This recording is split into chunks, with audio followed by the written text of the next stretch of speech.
News stories tonight, starting with an update on a rapper gunned down on a highway 5 years ago. Dallas police now say Yella Beezy hired a hitman to kill his one-time friend turned rival, Mo3. The Dallas rap scene never seemed like it would become the epicenter of a headline-grabbing murder case. It had its share of buzzing talent, charismatic up-and-comers, and the usual brush with street politics, but the events that led to the shocking downfall of Yel Beezy changed everything. At first glance, Beezy appeared to be just another rising star, poised to keep climbing.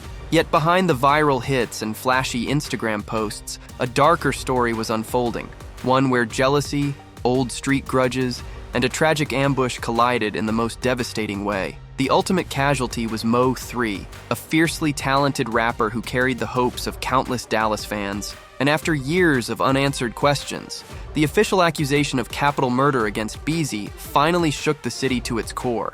It's a story marked by harsh betrayals, mysterious phone calls, and a never-ending string of rumors on who actually ordered the hit. Fans once wrote off the talk of conspiracy as wild speculation, but many changed their minds when the handcuffs snapped around Beezy's wrists. Suddenly, all those whispers seemed more real. In a world already tense with long-standing feuds, his arrest sparked an avalanche of reactions. Rage, relief, shock, even quiet satisfaction among those who believed Mo3's demise was never just random street violence. And as Beezy now stares down the possibility of never walking free again, the entire Dallas rap scene stands at a crossroads, uncertain about what new details could still surface. Seeds of rivalry. Before the drama, before the highway shootouts, Yel Beezy and Mo3 were two hungry artists carving out their lanes in Dallas. They were both fiercely ambitious and determined to shed light on their side of the city's lifestyle. Back then, no one suspected they would become bitter rivals. In fact, they often shared stages, posed for photos together, and offered each other passing shoutouts online. People in Dallas were proud to see them representing the same region, generating buzz and drawing national attention. All signs suggested they had every reason to unite rather than clash. But music scenes, especially those shaped by complicated street politics, have a way of planting grudges over small misunderstandings. Rumors started swirling that there was tension over who really had the top spot in Dallas. Each artist was racking up streaming numbers, working with big names, and cultivating a loyal fan base. Some watchers speculated that petty disputes, maybe over a woman, maybe over a perceived insult, grew into genuine hatred behind the scenes. In interviews, both rappers were cagey about the exact cause, dropping only vague hints that it all stemmed from older baggage. That initial rift would soon become an open wound for everyone to see. As their profiles rose, so did the friction. Social media is a powerful force in hip-hop, and both Mo3 and Beezy used platforms like Instagram to flaunt success. Wads of cash, luxury cars, fine jewelry, these images magnified the tension. The streets began to whisper about who was really built for this life and who was faking it.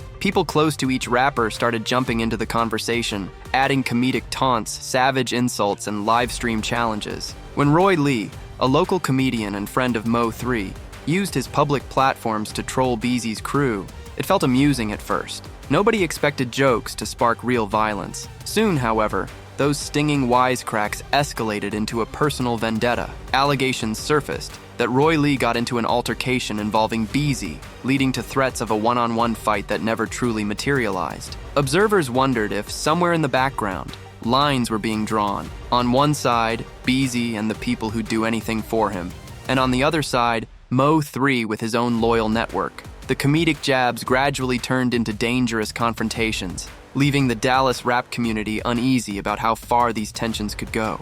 But as fate would have it, the worst was yet to come. Mo3 kept rising through the ranks with a raw, gritty style that resonated on the streets. He had come from difficult circumstances and never shied away from discussing personal challenges in his music. That authenticity, though, came with its own set of hidden enemies. Industry insiders whispered that Mo3's success triggered jealousy in multiple circles. Add to that the presence of bigger regional figures like Beezy, who vouched for Mo3's potential, and you had a perfect recipe for envy. It wasn't surprising that certain local rappers felt overshadowed, and the seeds of conflict dug even deeper. Amid the rising fame, a string of tragic incidents rocked the city. Roy Lee, the outspoken comedian who backed Mo3, died from complications after a shooting. Many in Mo3's camp blamed Beezy's side, even if there was no direct evidence. Not long after, Beezy himself was ambushed and shot multiple times while driving along a tollway. The circumstances suggested a targeted attack. Reports indicated that unknown assailants followed Beezy's vehicle before spraying it with bullets. He miraculously survived, but the event was a major turning point. From that moment, chatter about revenge, hidden motives, and backdoor deals flooded social media. People wanted to know if these shootings were linked. Rumors claimed Mo3's associates retaliated for Roy Lee, while Beezy's supporters insisted it was random. In Dallas, however, few believed in coincidences anymore. On a quiet November morning in 2020, Mo3's life was brutally snatched away in broad daylight. He was driving along Interstate 35, reportedly after leaving a companion's house, when a car began tailing him. Eyewitnesses recalled him trying to escape or grab something, perhaps a firearm, from his vehicle. But before he could properly defend himself, an armed individual jumped from a nearby black Camaro, chased him down on the highway, and unleashed fatal gunfire. Horrified onlookers watched as Mo3 collapsed onto the road. The shooter fled instantly, leaving Dallas reeling from a brazen crime that felt more like a movie scene than real life. Immediately, speculation went wild. This assassination seemed too orchestrated to be random. Fans combed through Mo3's social media for any final cryptic messages. People asked, who would commit such a terrifying murder in public? And more importantly, who would want to see Mo3 gone so badly that they'd risk everything by striking in daylight on a major interstate? Emotions ran high, and the typical quiet over rap feuds exploded into a cascade of grief, suspicion, and outrage. A major breakthrough arrived in December 2020, when Q White, also known as FTG Bonzo Bling, was taken into custody. Authorities linked him to Mo3's murder after tips and forensic evidence seemingly placed him at the scene. Soon after, stories emerged of White flaunting large sums of money and weapons on social media around the time of the killing. Additional details suggested phone data and certain connections painted a grim picture of a plotted assassination. Alongside White, another suspect, Devin Brown, was arrested. The talk around Dallas was that both had personal and possibly financial motives for taking out Mo3. But the conversation kept turning back to one question.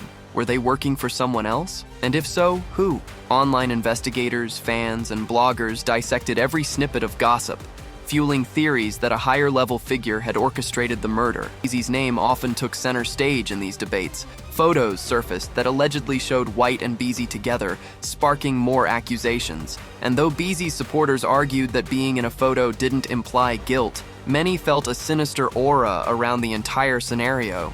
With each new piece of evidence, the tension grew. In a twist that felt inevitable to some, the law officially caught up with Beezy. Authorities showed up at his home on a Thursday, armed with an arrest warrant that accused him of orchestrating the hit that ended Mo3's life. As he was booked into Dallas County Jail, the revelation landed like a bombshell. For years, Beezy had seemed confident that his name would never be linked to Mo3's demise. He had faced other legal battles, gun charges, an assault allegation, even child endangerment claims, but nothing as serious as homicide. Now, with a capital murder charge on his record, his entire future stood in jeopardy. News outlets hurried to break the story, while fans scoured for details about a possible trial. Speculation arose that Beezy might face the needle, given the severity of a capital murder charge in Texas. Although the official stance was that the investigation was ongoing, there was little doubt that prosecutors intended to push hard. If convicted, Beezy might never taste freedom again.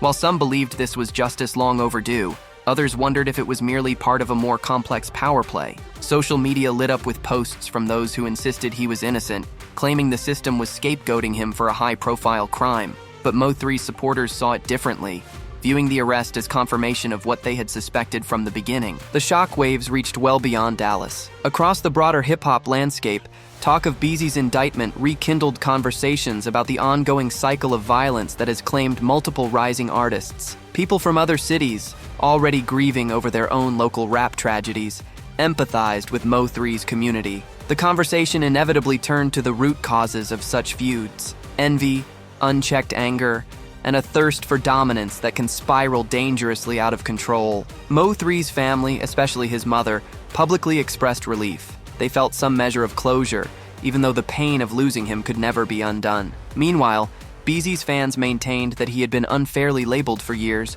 despite limited concrete evidence linking him to the crime. Regardless of which side people took, everyone acknowledged that the stakes were higher than ever. If Beezy indeed orchestrated a murder for hire, the consequences would be monumental. If he was innocent, then an even darker mastermind might still be roaming free. Before everything turned deadly, Dallas was on the verge of a renaissance in hip-hop. Rappers like Beezy and Mo3 were grabbing national attention, collaborating with more established names, and shining a light on their local culture. There was genuine hope that the city could unify under a shared banner of success. Yet envy and mistrust often lurked in the background.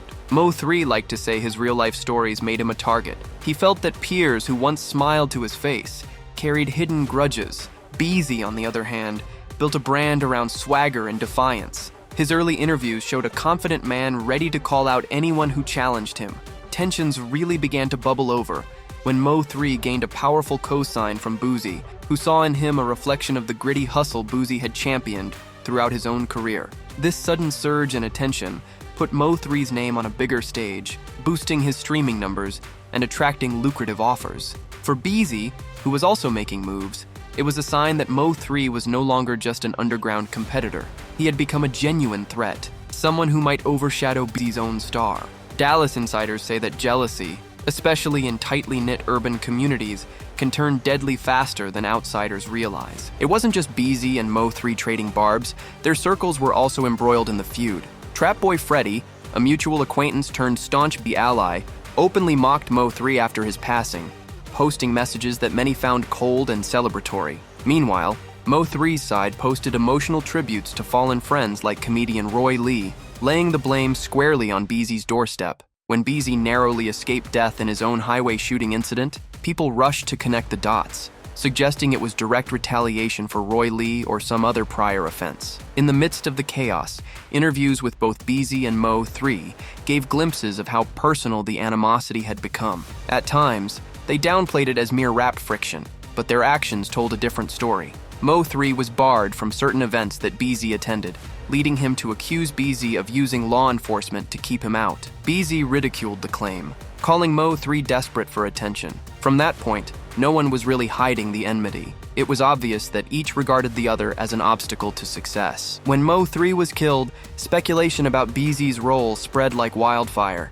Posts from 2020 showed Beezy with Q and White, who was later charged in connection with the murder. The timing of certain social media posts, combined with cryptic messages about paying off hitters, made it hard for people not to connect the dots. Some watchers claimed that Beezy's previous Instagram behavior, like boasting about getting rid of haters, foreshadowed Mo3's demise. Yet Beezy's defenders argued there was no smoking gun, just a lot of gossip amplified by outraged fans. As legal documents eventually came to light, they suggested phone records and financial enticements led investigators to believe that Beezy and White were in contact more than they publicly admitted. The possibility that Beezy bankrolled the hit sparked uproar in hip-hop circles. If true, it meant everything: the comedic taunts, the highway chase, even the roles of minor affiliates, was part of a plan that ended in the broad-day execution of a rising rapper. For some fans, the notion that the feud ran so deep was horrifying, but not entirely surprising. Almost instantly, Mo's mother expressed her relief through social media, saying this development gave her a measure of peace. To those who loved Mo3, the arrest felt like long-awaited validation, proof that the city's fallen son had indeed been taken out by more than random street violence. The streets, though, were divided. Some longtime Beezy fans, who viewed him as an underdog that overcame poverty to reach stardom, argued that the police simply needed a big name to pin Mo3's murder on. They insisted the real culprits were just using Beezy's name as a shield. From an outsider's perspective, the situation highlighted the tragic cycle that often plagues urban music communities. Talented individuals forced into old vendettas, overshadowing their creative potential. While some tried to remain neutral, the emotional weight of Mo3's death and Beezy's swaggering attitude before his arrest made it hard not to pick a side. In a series of interviews recorded in the weeks following his arrest, Beezy maintained his innocence. According to him, the charge was nonsense, and he predicted the case would eventually crumble. Others felt that, innocent or not, he had become entangled in a web of alliances that sealed his fate long ago. No matter the strength of the evidence, not everyone believes the whole truth has been revealed. Some wonder if the real mastermind remains hidden, content to let Beezy take the fall. Others claim Beezy's own arrogance, flaunting wealth, posting cryptic threats, ignoring warnings, forced him under the spotlight until law enforcement had no choice but to dig deeper. And still, a handful of fans remain uncertain whether he was involved at all, pointing out that in the chaotic environment of the Dallas rap scene, enemies can appear from unexpected corners. Even with Beezy behind bars, the drama hasn't fully subsided. Rumors persist that more individuals, possibly more prominent figures, could be linked to orchestrating Mo3's death. The possibility of new arrests means Dallas isn't done grappling with the aftershocks of this case. Many wonder if Beezy might start talking to lessen his sentence, revealing secrets about other crimes or about the close-knit network of producers, promoters, and affiliates who floated in and out of Mo3's circle. For Beezy, the transition from flashing jewelry on music videos to wearing an inmate jumpsuit marks a sobering shift. Once known for his fearless persona, he now faces a system where the gravity of his charge overshadows any swagger he once carried. If he truly orchestrated Mo3's murder, his life behind bars might prove even riskier than the streets he left behind. Some inside the prison system could be aligned with Mo3's supporters, waiting for a chance to settle old scores. Even if he's not found guilty, the toll of being locked up, possibly for years as the case winds its way through the courts, could permanently damage his career. Inmates who attract significant media attention often become targets, especially if they're accused of eliminating a well-loved figure. Beezy might find himself isolated for his own safety. Rumors suggest he's already been placed under tight observation to prevent potential attacks, and the prospect of facing the needle in Texas looms as the deadliest risk of all. It's a stark reminder that, in the world of hip-hop grudges, one brutal choice can lead to irrevocable. The story of Yel Beezy and Mo3 isn't just about two rappers who clashed. It's a microcosm of how fame and street conflict intersect in ways that can destroy lives. Whether Beezy orchestrated the tragedy or was merely scapegoated by those seeking to hide their own guilt, the fact remains that Mo3's loss forever altered the Dallas landscape. Families were torn apart, fans were left mourning, and the city's reputation became a subject of national debate. Even if justice is served in court, some believe the real truth may never fully surface. What's certain is that this saga stands as a chilling reminder of how swiftly success can attract danger. Rising prominence invites scrutiny, and old vendettas rarely vanish when cameras start rolling. Now Dallas waits to see if Beezy's trial will unearth hidden confessions, or if it'll spark further violence between factions loyal to each man's memory. While Mo3's supporters see Beezy's indictment as long overdue retribution, Beezy's defenders insist the real culprits remain in the shadows, leaving an innocent artist to bear the brunt of the law.